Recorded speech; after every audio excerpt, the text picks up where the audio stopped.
रखे। आज बात करेंगे वो है जिन्नात से कैसे बचे। काफ़ी जिस्म पे कौन कौन से हिस्से पे जो है से जिन्नात रहते पर जिसको जादू वगैरह किया हुआ हो या जिन्नात वगैरह हो तो अक्सर सर दर्द देगा हो जाएगा। ये जिन्नात का कहना है भाई, मेरा कहना नहीं है। मैं आपको मशवरा दे रहा हूँ, मैं आपको बता रहा हूँ जो मेरे साथ जो गुजर। अस्सलामु अलैकुम रहमतुल्लाहि व बरकातहू। और कैसे हैं आप लोग? उम्मीद करता हूँ कि सब खैरियत से होंगे। अल्लाह आप लोग खैरियत से रखे। आज बात करेंगे वो है जिन्नात से कैसे बचे। काफ़ी लोगों का जो सवाल हुआ है कि जिन्नात से बचने का तरीका आप मुझे बता दीजिए, तो इसलिए इस वीडियो को मैं बना रहा हूँ।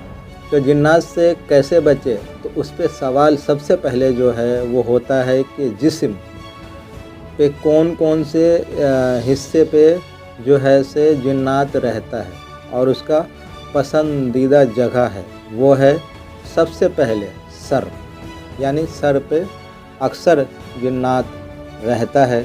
और जिन्नात से मुराद ऐसा नहीं है कि वो पाक, ऐसा नहीं है, गंदा हो चाहे ख़राब हो, कोई भी जिन्नात हो। यानी आप समझते हैं कि जिन्नाती होता है जो मतलब जो नुकसान करता है, जिन्नाती होता है जो फ़ायदा करता है, वही जिन्नात।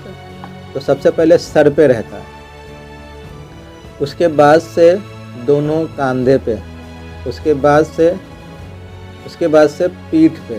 अक्सर आप देखते होंगे कि जिसके पास जिसको जादू वगैरह किया हुआ हो या जिन्नात वगैरह हो तो अक्सर सर दर्द देगा, कंधा दोनों दर्द देगा, पीठ दर्द देगा। पीठ जैसे क्या होता है ना, अगर आपको असरात है तो पीठ जो है ना वो अकड़ता है, अजीब तरह, मतलब ऐसा लगता है कि पीठ पे कोई गुदगुदी कर रहा है या कोई पकड़ रहा है या कोई नाखून से नोच रहा है, इस तरह का होता है। जिस्म के और भी हिस्से पे जिन्नातों का कब्जा होता है, जैसे बहुत सारे हिस्सों पे कमर का जो दर्द होता है, यानी कमर का, तो इंशाल्लाह उस पर मैं दूसरा कुछ एक वीडियो दूसरा बनाऊंगा तफसील में कि कमर जो है ना क्यों दर्द होता है।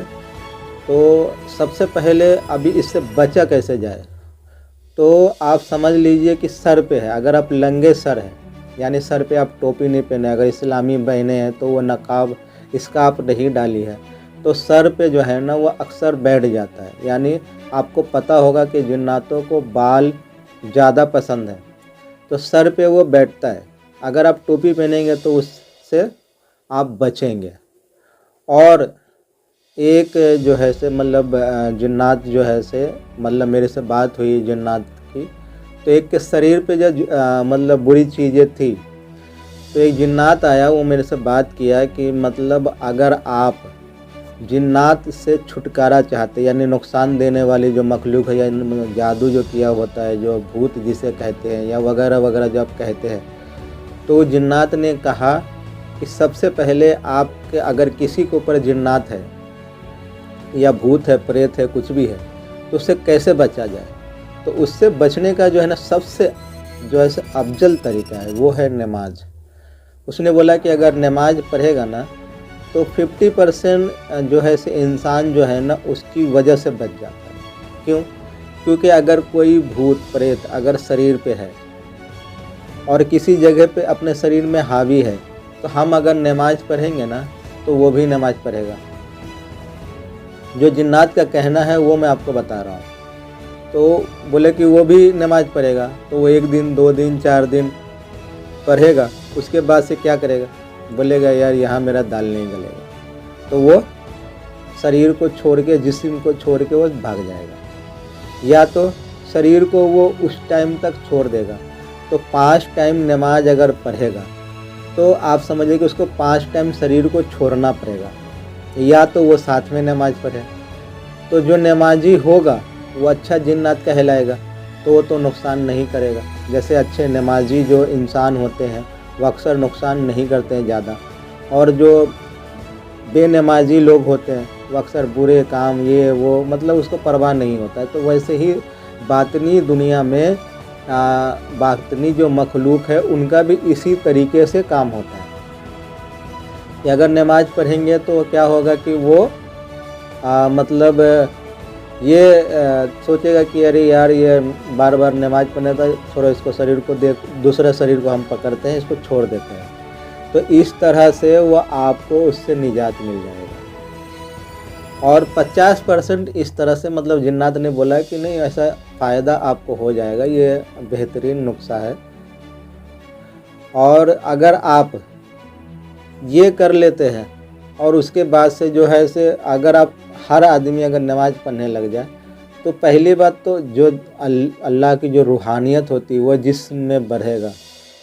जब रूहानियत बढ़ेगी तो काला जादू हो या खिलाया हो पिलाया हो अपने आप ख़त्म हो जाएगा, वो अपने आप ख़त्म हो जाएगा। ये जिन्नात का कहना है भाई, मेरा कहना नहीं है। मैं आपको मशवरा दे रहा हूँ, मैं आपको बता रहा हूँ जो मेरे साथ जो गुजरा है, लोगों जो जिन्नातों ने बताया है वो मैं आपके साथ शेयर कर रहा हूँ कि कैसे बचा जाए जिन्नात से, बुरी चीज़ों से।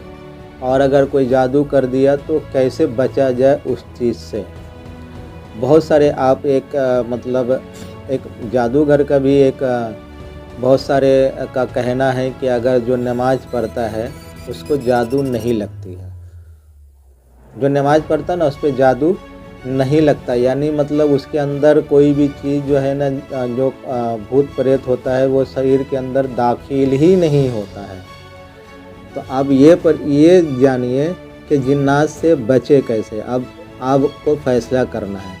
और उसके बाद से सर पे टोपी हमेशा पहने, यानी सर को ढाके, सर को जो है ना आप ढाकिए। और कंधे का मसला है कि अब कंधे पे अगर जिन्नात है तो उसको किस तरह से है, तो चारों कुल पढ़ कर पहले जो है ना आप दाहिने कंधे को फूंक मारिए ऐसा। उसके बाद से बाएं कंधे को फूंक मारिए और उसके बाद से आप इस तरह से फूंक कर ये पीठ को आप ऐसा हाथ सहला लें कि आपको कोई भी जो ऐसे पीठ पे हो या कंधे पे हो या सर पे हो वह आपको हावी न हो।